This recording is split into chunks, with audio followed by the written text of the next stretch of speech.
The V-22 Osprey is one of my favourite aircraft due to its capability of hovering like a helicopter and then transitioning into forward flight as a fixed-wing plane, allowing it to land almost anywhere. In fact, I've built a number of vertical takeoff and landing aircraft over the past 10 years that resemble the Osprey, with the distinct wingtip motors that rotate as the aircraft transitions.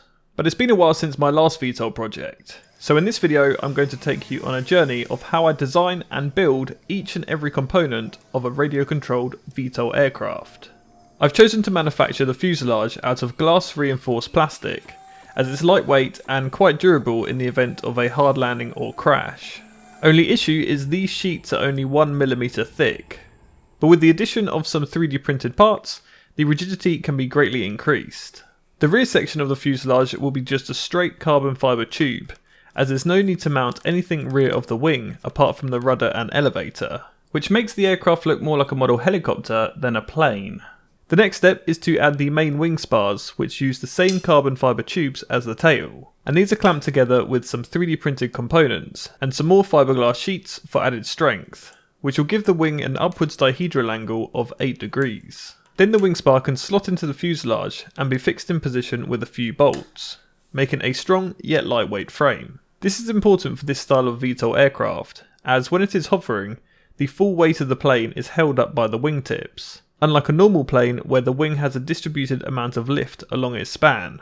Speaking of lifting from the wingtips, let's move on to the motor mounts. In the past, I've experimented with several different mechanisms to tilt the motors, such as my first dual servo setup where one large servo would tilt for transition and a smaller servo would tilt for hover control, which worked pretty well, but was also quite heavy. So on my second VTOL, I literally bolted the motor straight to a single servo, which did both the transition tilt and hover control.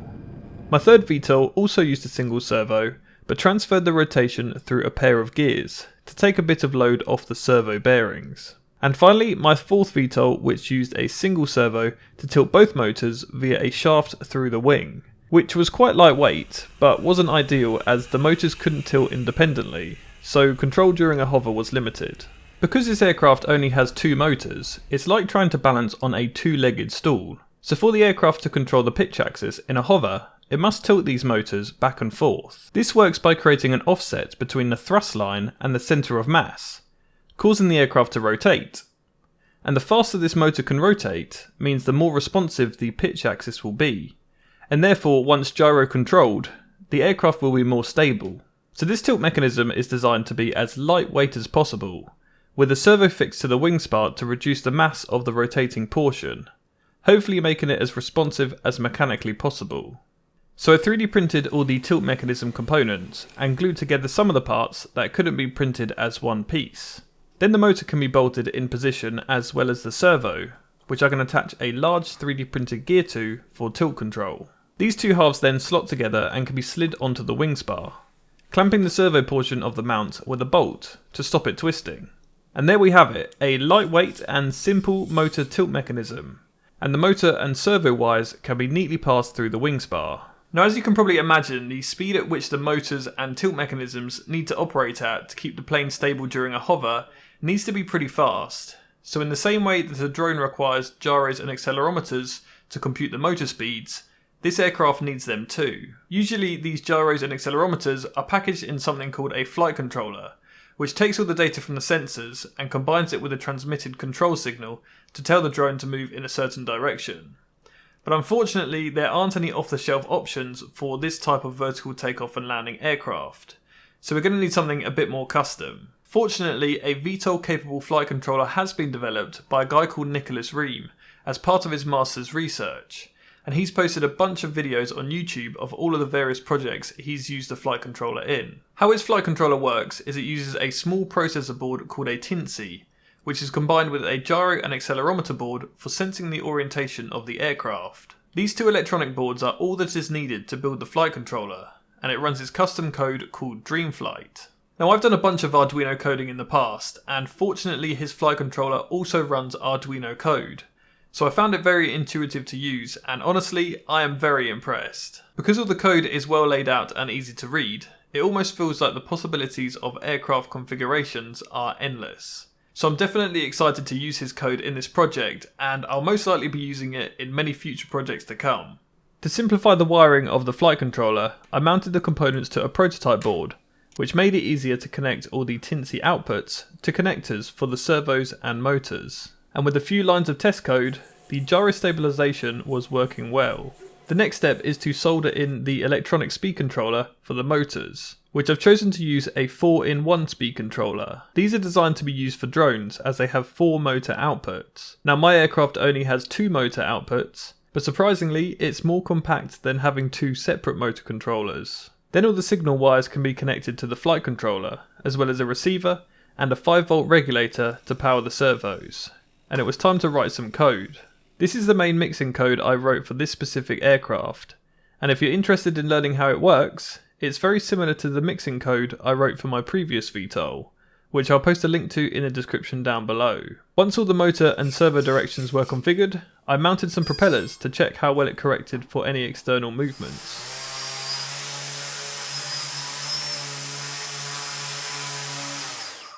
Which I don't recommend trying as it's not exactly safe. But it looks promising. Time for a first test hover.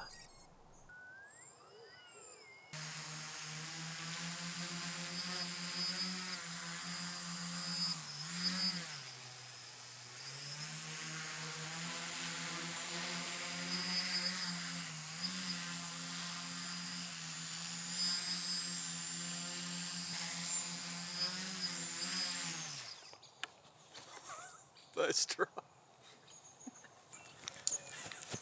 It actually flies first try, and it's about to tip down with rain, so I better go inside. Whilst I waited for the rain to clear, I had another read through the code in the flight controller, and noticed I had it set to the wrong flight mode. So I changed the flight mode, and fortunately the sun came out for the next test. And this time it was far more stable, and felt so natural to fly that I ended up doing some pirouettes and some figure of eights.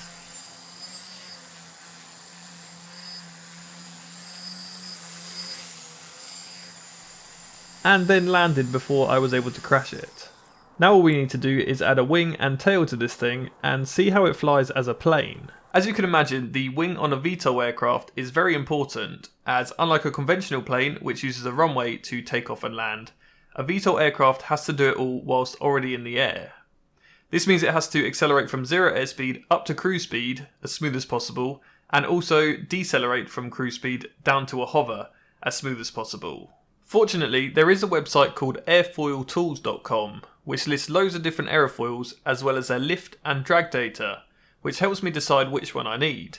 After lots of comparing aerofoils, I've decided to use a NACA 4412 because its coefficient of lift versus angle of attack graph is very linear between -5 and +9 degrees angle of attack. And because I'm going to mount the wing with a positive angle of 3 degrees, the aircraft will be able to pitch up or down by 6 degrees in either direction, without producing negative lift or stalling. As an example, here is a less desirable wing where the coefficient of lift drops off rapidly below 0 degrees angle of attack. So now the airfoil shape has been chosen, what's the best way to build the wing?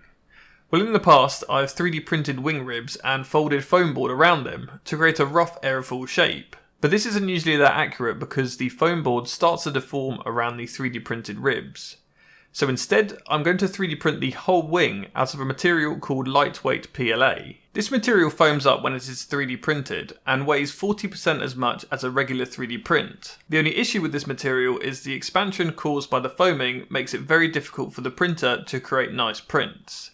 Let me show you an example. Here is an airfoil printing with 0 internal structure, and as you can see, the printer just follows a continuous outline of the airfoil profile. However, say that we want to add an internal rib to increase its strength, the printer has to stop and lift the nozzle to move to the internal rib. This leaves behind some excess material which is pushed out the nozzle by the foaming process, and is usually fixed by pulling the plastic back out of the printer to stop it extruding. But this doesn't work with the lightweight PLA. To stop this, the wing needs to be designed to allow the printer to draw a continuous line throughout the whole printing process. This means to add an internal rib to the wing, we actually need to cut a slot like this. This makes the rib part of the external profile and removes the need for the printer to lift the nozzle, which not only removes any extra material left behind by the retraction process, but also reduces the printing time. Now of course, a single rib is not strong enough to support the whole wing, so I've spent a lot of time configuring the design to produce this, where the internal ribs produce a grid pattern and each rib has a hole down the centre to reduce weight. And this whole wing can be produced as one continuous line by the printer, resulting in a fast printing, lightweight wing. Once all the sections of the wing were printed, I started gluing them all together, using the wing spar to line them up. Each wing half is 64 centimeters in length and weighs about 90 grams each, which isn't too bad considering it's a very precise aerofoil, or at least a lot better than I could make out of other materials. These wings can then slide onto the wing spars and then lock into the fuselage like so, making for a very modular design, so if the wings were to get damaged and needed replacing, I can print a whole new wing in a day or two and just swap them out. You may notice this wing doesn't have any control surfaces or flaps, and this is because I'm hoping to control the aircraft using a few different mixing methods. So let's go over how this aircraft will control itself in both a hover and forward flight, starting with the pitch axis. As previously mentioned, the pitch control during a hover works by tilting the motors back and forth, and this worked well from initial test flights. But you'll also notice the rear elevator is moving too. This won't help pitch the aircraft when hovering in zero wind, but if there is a slight headwind or the aircraft is moving slowly forward, it will help assist the motor tilts. For roll control, the motors work in the same way as they would on a conventional drone, where one speeds up and the other slows down, which is very responsive thanks to the technology in drone motor controllers. For the yaw control, the motor tilts are used again, but this time in opposite directions, producing a forward force on one wingtip and a backwards force on the other. And as you can imagine, combining all these movements simultaneously is the reason why the flight controller is required. When transitioning, the control movements fade into forward flight mode, where the only thing that doesn't change is the rear elevator movement. So to pitch the aircraft, the motors are now locked in position to only produce thrust, but the rear elevator continues to work like it would on a conventional plane. But unlike a conventional plane, the roll control will actually use the motor tilt instead of ailerons on the wings. This is an unusual method to control the roll of an aircraft, but in theory it should work, and might actually have some benefits as the roll control isn't relative to the oncoming airflow, like it would be if it had ailerons, potentially meaning the aircraft will still have full roll control during a stall. Then for yaw control in forward flight, the aircraft will use differential thrust to push one wingtip forward and the other wing back, as there isn't a moving control surface on the rudder. This means in theory we can control all axes of the aircraft in both hover and forward flight with only 5 moving parts, including the motors, keeping the aircraft mechanically simple and lightweight. I then built a basic tail section out of some foam board, as it doesn't require a specific aerofoil for the speeds at which this aircraft will operate at, and mounted the elevator servo inside of the rudder. This can then slide onto the tail boom, and we're ready for another test. It was very windy on this day, but I quickly noticed that one tilt mechanism was shaking far more than the other, which was concerning as the electronics should move each servo at the same rate. However, I was desperate to test fly it, so took it out to the field anyway. Despite being thrown around in the wind, I was able to keep control of it whilst cruising around in hover mode. But then I tried to transition into forward flight and quickly realised I had almost zero roll control.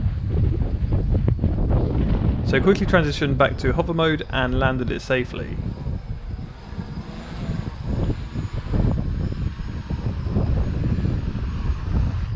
When I returned home, I realised one of the tilt servos wasn't moving as fast as the other, and was getting quite warm. The reason for this was my mistake, as when I assembled the tilt pivot, I didn't realise how much resistance it had, which put a lot of unwanted load on the servo. To make sure this doesn't happen again, I replaced the servos with much larger and faster servos, and freed up any resistance in the mechanism. So now even the weight of the motor is enough to move the pivot down. Also, because of the higher torque of these new servos, I can run a different gear ratio which allows the motors to tilt further, and therefore hopefully give me more roll control during forward flight. So another quick test hover in the garden was successful, and both servos were moving at the same rate, though the aircraft did make a pretty bad vibrating noise, which was due to excessive play in the tilt pivot. However, this can be easily fixed with a small clamp on the wing spar to stop it moving. Little did I know there were other larger issues about to show up. But we can deal with them later. Let's take it for a proper test flight.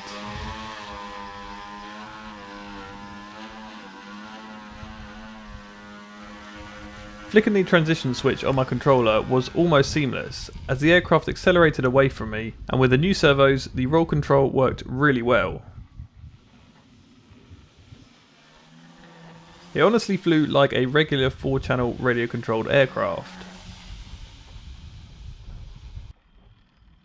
But one thing I hadn't anticipated is the low drag of this aircraft makes it very difficult to slow down for a hover. Fortunately, in hover mode I can just fly it back towards me like a helicopter. The next outbound transition was a little sketchy, as I have the transition speed set to rotate the motors in about 3 seconds, which is too fast and causes the nose to pitch down. And also, I need to practice the inbound transitions, as pitching the nose up to bleed off speed results in a rapid loss of lift when the wing stalls.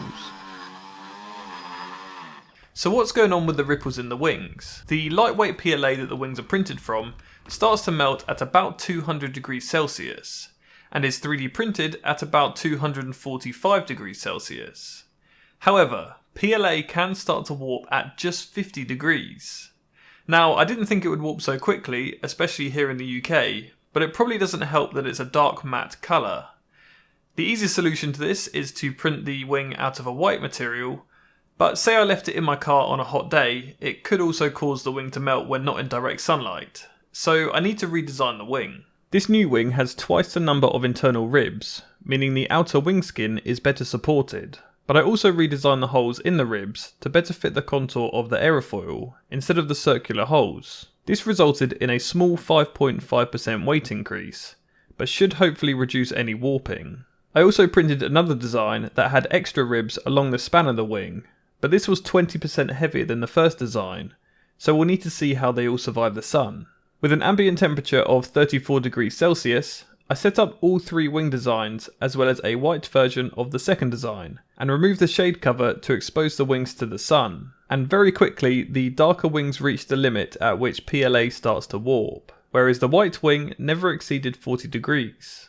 After about 30 minutes in the sun, it was clear that the first design was very warped, but the 2 new designs were holding strong, so I chose to print the second design in the white material, as it's only a little heavier than the first design, but should survive the rare hot days we have here in the UK. I also removed the rear elevator servo from the tail, and mounted it within the fuselage, to move the centre of mass forward. This brings the final weight of the plane up to 1.26 kilograms, which is no problem for these motors that are capable of producing nearly 2.5 kilograms of thrust each. And they're the same motors that I used to power an e-bike in my last video.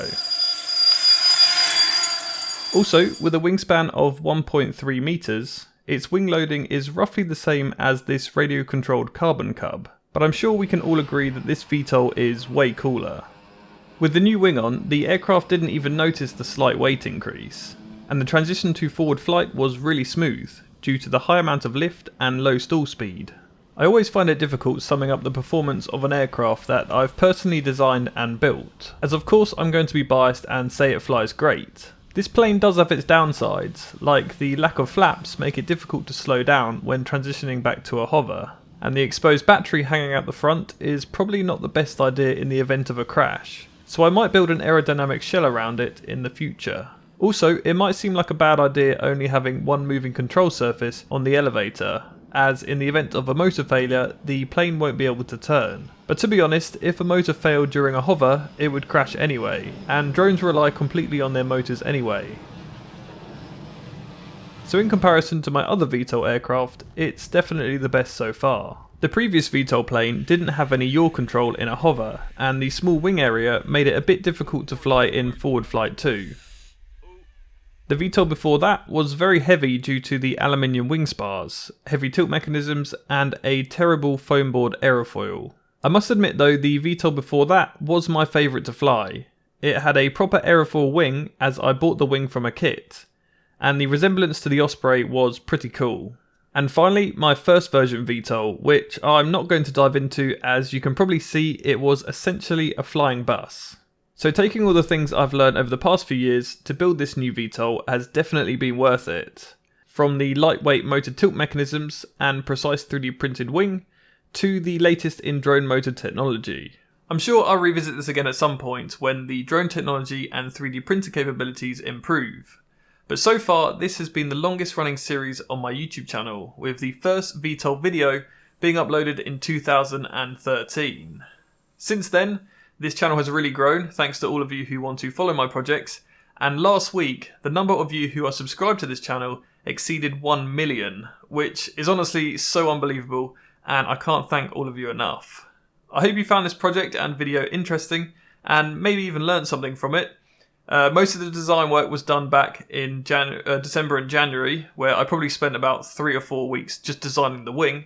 But I thought it'd be a perfect time to get the project finished and the video uploaded in time for the 1 million subscriber milestone. So thank you very much for subscribing, thank you very much for watching, and on to the next video. Goodbye.